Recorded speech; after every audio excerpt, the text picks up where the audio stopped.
Ang pagbabudget ay dumadaan sa masusing proseso o budget process na nakasentro sa pagbuo ng pambansang budget na naglalaman ng planong gastusin mula sa kita at utang ng gobyerno bilang desisyon ng Pangulo. Binubuo ito at ipinanunukala ng ehekutibo, inaaprubahan ng Kongreso, at ipinatutupad ng mga ahensya ng pamahalaan.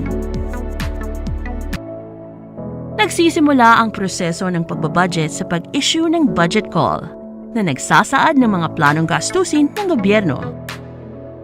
Sa tulong ng Budget Priorities Framework, malalaman kung ano-ano ang mga pamantayan sa pagpili ng mga pangunahing proyekto at programa na popondohan sa susunod na taon o fiscal year. Limitado ang kaba ng bayan kung kaya't kailangan umutang ang gobyerno upang mapunan ang mga kakulangan at matulungan ang bawat Pilipino hanggang sa pinakamahihirap na komunidad sa lipunan. Kasama ang Department of Budget and Management, ginagabayan nito ang Pangulo at ang Gabinete sa pagsusuri, pagdedesisyon at pagpapanukala ng pambansang budget. Upang matupad ang mga ito, paano nga matitiyak na ang boses ng mamamayan ay mabibigyan pansin sa prosesong ito?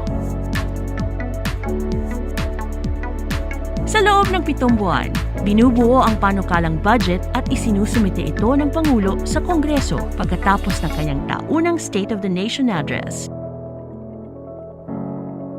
Dito na sisimulan ang proseso ng budget legislation kung saan tatalakayin ng mga ahensya ng gobyerno ang kanilang mga panukalang programa at proyekto na siyang susuriing mabuti ng mga mambabatas.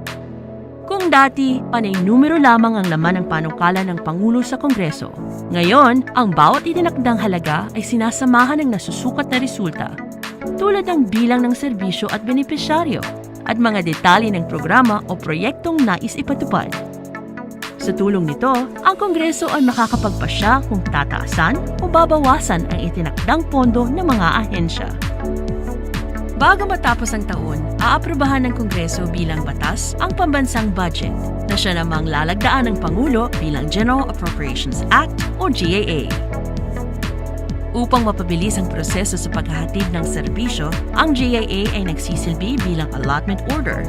Ibig sabihin, sa oras na magkabisa ang GAA, may awtoridad na ang mga ahensya upang pumasok sa mga kontrata para sa mga programa at proyekto na mabuting nakalahad sa GAA. Maliban lang rito ang mga items na may kondisyon ng pagpapatupad, kung saan ang ahensya ay kailangan magsumite muna ng special budget request at iba pang kaukulang dokumento sa DBM upang mabigyan ng obligational authority sa pamamagitan ng Special Allotment Release Order. Ang paglabas ng salapi upang mabayaran ng mga nakumpletong kontrata ng mga ahensya ay dumadaan din sa masusing proseso. Para magabayan ng mga ahensya ukol dito, ang DBM ay naglalabas ng guidelines on the release of funds taon-taon upang masumite ng mga ahensya ang kanilang programa ng mga bayarin at mabigyan sila ng Notice of Cash Allocation.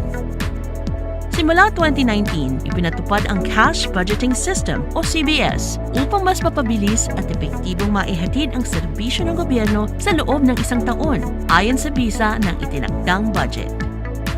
Ang bawat ahensya ng gobyerno ay inaatasan na regular na mag-ulat sa publiko ng kanilang mga gastusin at accomplishments.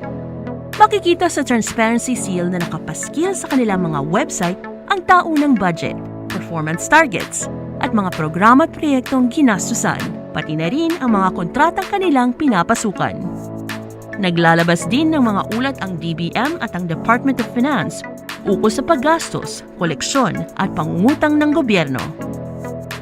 Masusing pinag-aaralan ng Commission on Audit ang bawat salaping ginagastos ng mga ahensya at nagsusumite ng audit report na nakapaskil sa kanilang website upang ipagbigay alam kung may paggastos na hindi wasto pamamagitan ng pambansang budget.